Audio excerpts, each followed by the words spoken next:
Márcio, qual é o estilo de vida, que hora comer ou não comer, o que comer, quem tem diabetes tipo 2, esse que aparece em adultos? O diabetes tipo 2, na verdade, é uma doença nutricional, tá? Então, o que acontece? Hoje existem muitas informações erradas sobre o diabetes. Então, a pessoa acha que ele, quando ele tem diabetes tipo 2, é só tirar, o açúcar. E a pessoa come, às vezes, fruta, bastante fruta doce.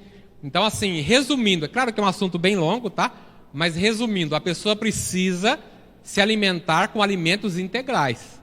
Por quê? Quando você ingere um alimento refinado, meia hora depois, geralmente, a glicose foi liberada e ela entrou no sangue. Então, o que acontece? Dá um pico de glicose. E entra a questão da insulina.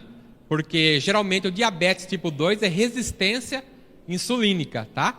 A pessoa tem bastante insulina, só que houve uma resistência. A insulina não consegue fazer o seu trabalho. Então, qual que é o passo?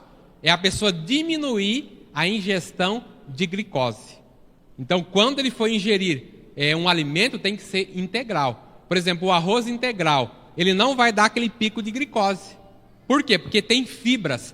As fibras vão provocar uma coisa chamada retardo do esvaziamento gástrico, ou seja, ocorre um retardo, uma demora para o seu estômago enviar liberar a glicose, enviar ali para o intestino, então ocorre, fica mais tempo o alimento ali no seu estômago, no seu intestino fazendo digestão. Então a glicose vai sendo liberada aos poucos. Então qual que são os passos para o diabético?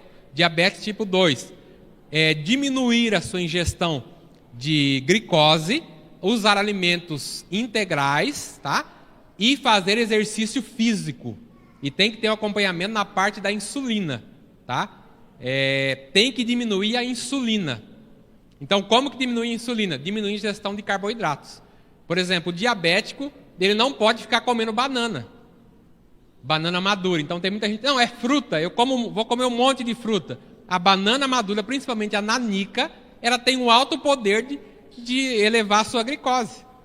Então, o diabético, de preferência, a banana prata e não muito madura, e associada a uma fibra, tá?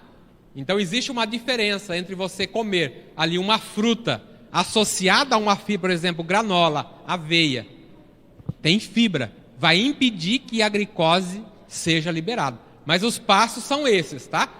Diminuição da glicose, exercício físico, tá? Usar sempre alimentos integrais, usar frutas não muito maduras, evitar a banana nanica, principalmente, tá? São esses passos principais aí, tá bom? Quem mais quer fazer? Ô Márcio, quanto a triglicérides, no caso de uma criança, é a mesma recomendação? Limão, vinagre, água, dá para usar da mesma forma? O ideal seria um acompanhamento, né? Existe a questão da dosagem do vinagre de maçã, tudo, mas poderia usar porque o vinagre de maçã é tido como um alimento, né? Um alimento funcional. Então a criança também pode usar, mas o ideal é com acompanhamento, para saber a dosagem e tal. Mas a questão é essa, irmã. Com certeza está exagerando no carboidrato. Com certeza, né? Na Covid dá uma bagunçada,